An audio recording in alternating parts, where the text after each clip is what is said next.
हे भगवान, अभी तक मैंने 1000 नहीं 10 नहीं ये भी ज़्यादा है, एटलीस्ट एक क्वेश्चन तो किया एंड उसका भी आंसर गलत आया है।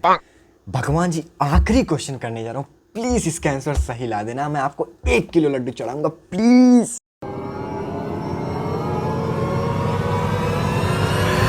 फाइनली हो गया। हे भगवान, अब आंसर सिर्फ चेक करने जा रहा हूँ, प्लीज आंसर सही रहे। एक्स का वैल्यू आया 7 आया, यस। लड्डू 1 किलो, 1 किलो में कितना जीरो होता है यही नहीं पता, लड्डू चढ़ाने आए बहुत। वाई का वैल्यू वाई 17, अरे मेरा तो 20 आया है। उम्र सारी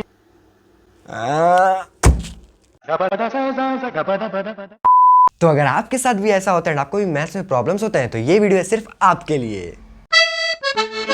स्वागत है मनुष्य मेरे एक और नए वीडियो में। Dash the present year. तो वीडियो की स्टार्टिंग में जो मेरे साथ हुआ वो आज से 1-2 साल पहले मेरे साथ होता था एंड फिर मैंने कुछ स्ट्रेटेजीज, टिप्स एंड एडवाइसेस को फॉलो किया एंड लिटरली अब मुझे मैथ्स में बिल्कुल भी प्रॉब्लम नहीं होती एंड मैं सारे क्वेश्चंस को इजीली सॉल्व कर लेता हूं खुद से। सो ट्रस्ट मी, ये वीडियो आपके लिए बहुत यूजफुल होगी अगर आप इसे बिना स्किप किए पूरा देखते हैं एंड आपको अगर मैथ्स में प्रॉब्लम होती है अब, तो इसके बाद नहीं होगी। एंड मैंने जो जो स्ट्रेटेजीज, टिप्स एंड एडवाइसेस को फॉलो किया वो सारे इस वीडियो में रिवील करने वाला हूँ। So let's go into the video. तो मनुष्य अभी हो रहे हैं 5:17 PM एंड मैं अपना स्कूल एंड कोचिंग ओवर करके आ चुका एंड अब चलते हैं अपना मैथ्स एंड अपना कंटिन्यूअस स्टडी करने। तो मनुष्य मैं करने जा रहा हूँ मैथ्स एंड मैथ्स में मुझे करना है case study 1, case study 2 and assertion reason जितना भी दिया गया है, और केस स्टडी 3 भी है बट मुझे केस स्टडी 3 नहीं करना है क्योंकि सर ने बस case study 1, case study 2 and assertion reason दिया है। अब चलते हैं इसको कंप्लीट करने टोटली।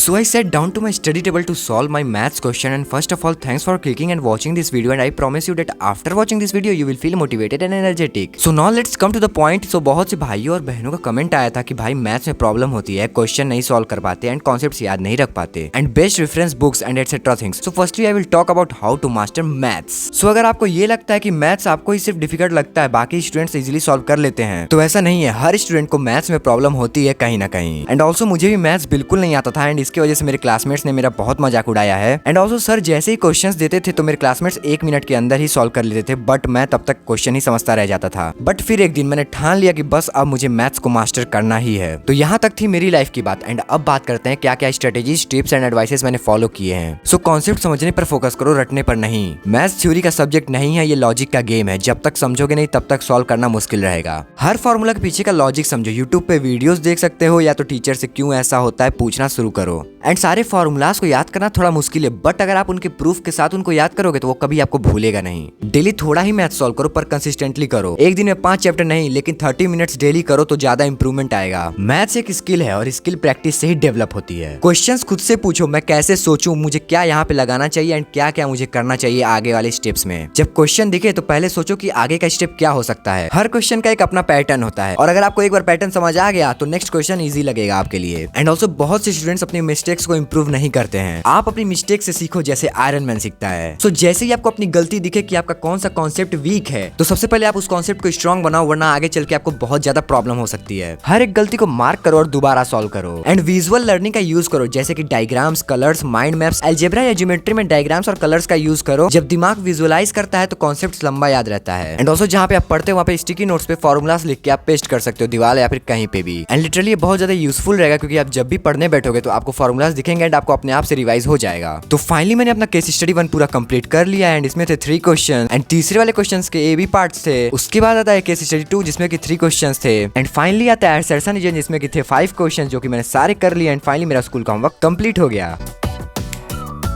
तो मनुष्य ये है मेरी कोचिंग की मैथ्स की कॉपी एंड अभी मैं जा रहा हूँ इसको कंप्लीट करने क्योंकि सर ने दे रखा है एक्सरसाइज 3 भी करने को जिसमें टोटल क्वेश्चन है 51 and most of the students didn't complete this exercise yet and उनमें से मैं भी आता हूँ। तो सर ने हमें सिंपली कामचोर के नाम से घोषित कर दिया है। सो मेरा स्पेसिफिक रीजन है भाई इसको ना कंप्लीट करने का, वो ये है कि भाई स्कूल में इतने ज्यादा होमवर्क मिल रहा है कि भाई इसको कंप्लीट करने का टाइम नहीं मिला एंड ऊपर से भाई सारे क्वेश्चन इसमें जो है वो अलग अलग पैटर्न पे, बट सर ने फिर भी टिक करवा दिया। देख सकते हैं आप यहाँ पे टिक मैंने लगाया कि कौन कौन से क्वेश्चन सॉल्व करने हैं। एंड चैप्टर 3 ये लीनियर इक्वेशन इन 2 वेरिएबल जिसका 3 एक्सरसाइज हम लोगों ने कर रखा है जिसमें भाई सिंपली ग्राफ प्लांटेशन करना था जो कि यहाँ पे है सारे क्वेश्चंस एंड भाई इसको मैंने फुल्ली कंप्लीट कर रखा है जो कि आप देख सकते हैं यहाँ पे सारे ग्राफ्स मैंने प्लांट कर रखे हैं।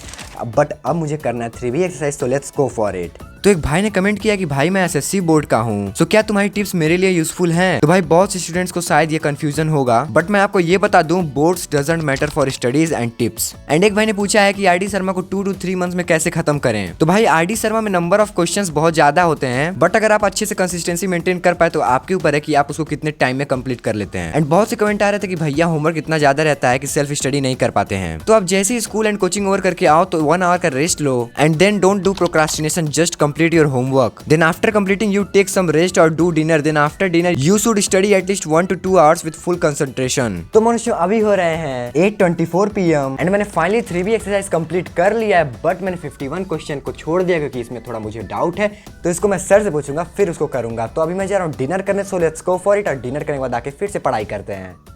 सो आई एम बैक मनुष्य एंड अभी हो रहे हैं 8:46 PM एंड फाइनली मैंने डिनर कर लिया अपना, एंड अभी मैं जा रहा हूँ थोड़ी देर फोन यूज करने, क्योंकि भाई खाना खाने के बाद मैं तुरंत से पढ़ाई नहीं करता हूँ क्योंकि इससे स्लीपी फील करने लगते हो आप। तो मेरी तरफ से एक एडवाइस रहेगी कि खाना खाने के तुरंत बाद से आप पढ़ाई मत करो, थोड़ा सा रेस्ट लो, 15 to 30 मिनट्स का रेस्ट लो एंड उसके बाद अपना पढ़ाई कंटिन्यू करो। तो मैं अपना पैड यूज कर रहा था अपने इस वीडियो को एडिट करने के लिए। सो फाइनली इस वीडियो का 1/4 पार्ट मैंने एडिट कर दिया एंड अभी हो रहे हैं 9:05 PM एंड अब मैं जा रहा हूँ वापस से अपना कंटिन्यूअस पढ़ाई करने। So let's go for it. तो मनुष्य अभी मैं करने जा रहा हूँ आईटी का नोट्स कंप्लीट करने, चैप्टर 1 मेथड्स ऑफ कम्युनिकेशन का, जिसके मैंने 1-2 पेजेस कंप्लीट कर रखे हैं, जो कि आप देख सकते हैं, जो सर ने हमें प्रोवाइड कर दिया था स्कूल पे, जो कि आप देख सकते हैं what is communication, methods of communication, जिसमें कि भाई मेथड्स लिखे एंड 2-3 टाइप्स हैं, oral and written communication. And भाई उसके बाद आता है elements of effective verbal communication, जिसमें 5 पॉइंट्स आते हैं। एंड उसके बाद आता है लिमिटेशन, जिसमें 4 पॉइंट्स आते हैं। एंड उसके बाद अदर क्वेश्चंस आते हैं। एंड भाई मैंने सारे नोट्स स्कूल में अपने रफली नोट किए थे, अपने रफ में, जो कि आप लोग यहाँ पे देख सकते हो।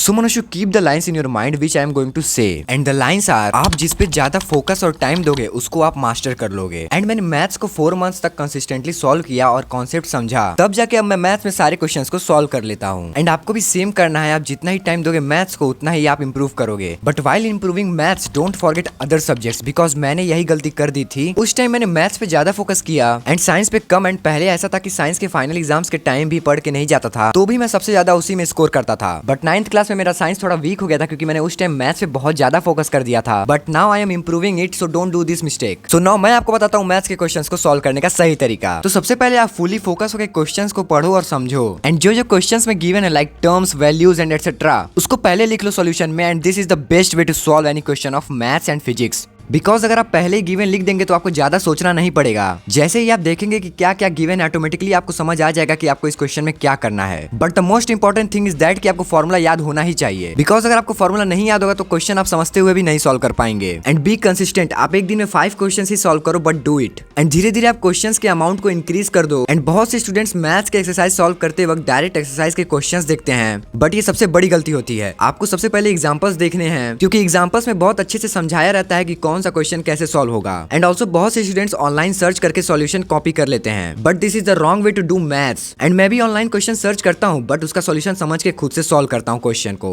सो this is the correct way. आपके स्टडी जर्नी के दौरान आपको बहुत से ऐसे स्टूडेंट्स मिलेंगे जो आपको डिमोटिवेट करेंगे, आपका मजाक उड़ाएंगे, but keep these things in your mind that कि जो आप कर सकते हो वो सब नहीं कर सकते, बट जो सब कर सकते हैं वो आप बिल्कुल कर सकते हो। So don't be demotivated, keep growing and keep signing. And बात रही रेफरेंस बुक की, तो साइंस में आप चूज कर सकते हैं NCERT and S Chand, and maths में आप ले सकते हैं R S Agarwal and NCERT, and बाकी SST and English and Hindi के लिए आप यूज कर सकते हैं एनसीईआरटी, because it is the best book. And also हमारा यूट्यूब फैमिली बहुत फास्टली ग्रो कर रहा है, सो मैं आप सबका दिल से स्वागत करता हूँ अपने यूट्यूब फैमिली में। एंड अगर आपको कोई भी डाउट्स हो तो just comment me. And also बहुत से भाइयों और बहनों का कमेंट आया है, सबको कुछ ना कुछ डाउट्स हैं, सो डोंट वरी, मैं सब पे वीडियो बनाऊंगा, but you have to just wait, because एक वीडियो में सब बता देना सही नहीं है, एक पर्टिकुलर वीडियो में समझाना इज गुड। तो फाइनली मनुष्य मैंने अपना आईटी का नोट्स कंप्लीट कर लिया, जो कि आप लोग देख सकते हो। ये सारा पेज तो पहले से कंप्लीटेड था एंड ये भी पूरा कंप्लीटेड था, यहाँ तक कंप्लीटेड था 70 to 80% तक। अब इसके नीचे से भाई आता है पूरा मेरा अगला नोट्स।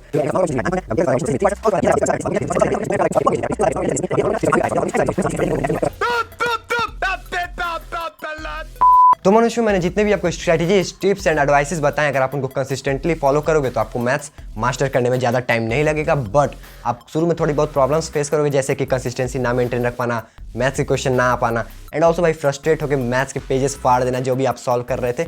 बट आपको एक चीज़ दिमाग में रखनी है, अगर आप कंसिस्टेंसी मेंटेन रख पाओगे तो आप मैथ्स को जल्द से जल्द मास्टर कर लोगे। तो अभी हो रहे हैं रात के 11:27 PM एंड अभी मैं जा रहा हूँ सोने। तो अगर आपको ये वीडियो थोड़ी बहुत भी यूजफुल लगी होगी तो लाइक एंड सब्सक्राइब कर देना, एंड अगर कोई डाउट है तो उसे आप कमेंट में बता देना। So this is the end of the video, I hope you like it. मिलते हैं नेक्स्ट वीडियो के साथ। Thanks for watching, bye bye.